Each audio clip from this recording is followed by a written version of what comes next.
Don Miguel Ruiz, Les 4 accords Toltec. La voie de la liberté personnelle. Traduit de l'américain par Olivier Clerc avec une préface de Maude Séjournant. Préface. Ma première rencontre physique avec Don Miguel remonte à 1991.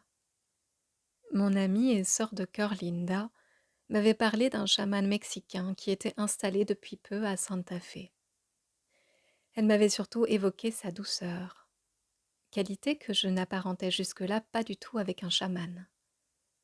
Les histoires de Castaneda m'avaient rendue méfiante de ce qu'on pouvait attendre d'un chaman. Ce que je n'avais pas encore compris, c'est que Don Miguel n'était pas seulement un homme de pouvoir, mais un homme d'amour. Et c'est précisément son amour inconditionnel et permanent qui rend son pouvoir intangible. Mais je ne pouvais pas encore saisir cette évidence, encore prise dans la dualité du gentil méchant, fort faible, etc. Je n'avais pas l'expérience humaine de cette énergie-là. Lorsque je le rencontrai dans la maison où il habitait avec Gaïa, sa femme américaine, je vis un homme assez menu, presque plus petit que moi, à la peau sombre, au visage ouvert, éclairé par un sourire franc qui disait déjà tout. « Tu es un ange », furent ses premiers mots.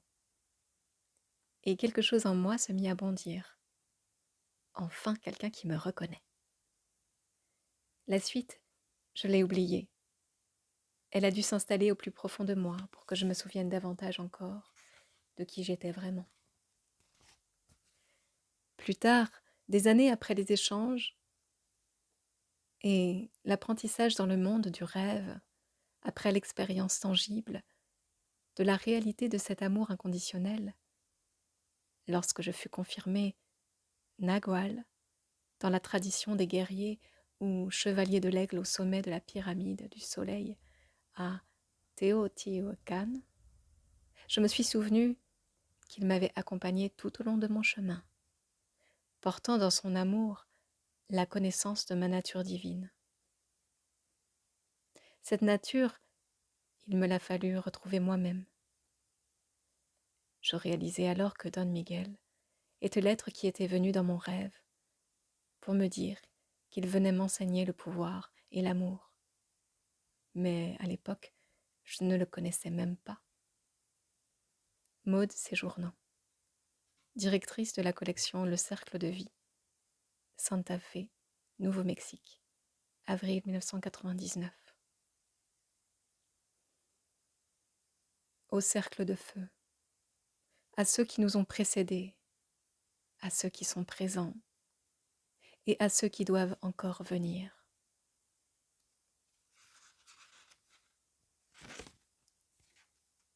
Les Toltecs. Il y a des milliers d'années, à travers tout le sud du Mexique, les Toltecs étaient connus comme des femmes et des hommes de connaissance.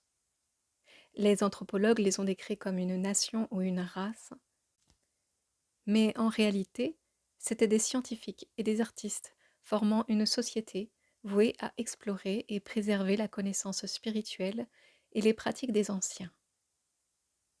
Maîtres, naguals et étudiants se réunissaient à Teotihuacan, l'ancienne cité des pyramides, située au-delà de Mexico City, connue comme le lieu où l'homme devient Dieu. Au fil des millénaires, les naguals ont été contraints de dissimuler la sagesse ancestrale et de la préserver dans l'ombre. La conquête européenne, couplée à l'abus de pouvoir personnel de quelques apprentis, rendit nécessaire de protéger la connaissance de ceux qui n'étaient pas préparés à l'utiliser avec discernement ou qui risquaient d'en user de manière abusive, à des fins personnelles. Fort heureusement, la connaissance ésotérique des Toltecs s'est transmise et incarnée au fil des générations, à travers diverses lignées de naguals. Bien qu'elle soit restée dans le secret durant des centaines d'années, les prophéties anciennes avaient annoncé la venue d'un âge au cours duquel il serait nécessaire de redonner la sagesse au peuple. Aujourd'hui, Don Miguel Ruiz, Nagual de la lignée des Chevaliers de l'Aigle, a été instruit pour partager avec nous les puissants enseignements des Toltèques. La connaissance toltèque émerge de la même unité de vérité que les traditions ésotériques du monde entier. Bien qu'elle ne soit pas une religion, elle honore tous les maîtres spirituels qui ont enseigné sur Terre. Bien qu'elle comprenne une dimension spirituelle, elle est plus justement décrite comme étant un mode de vie qui se distingue par la facilité d'accès au bonheur et à l'amour qu'elle procure.